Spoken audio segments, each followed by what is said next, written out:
Mga kaibigan, tali. Tinatak na to eh. Malaki siguro to. Ayan. Ano kaya to? Sibre mata. Malaki.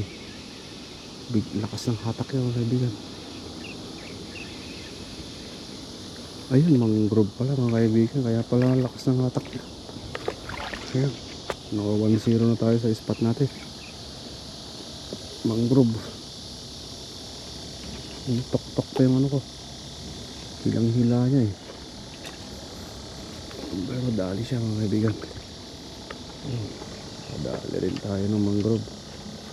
Dito pa rin sa spot. Umipat ako sa longpong kasi ano, walang nakagat doon. Balik na naman yung mga mangrove dito. Sana marami tayong madali mga kaibigan.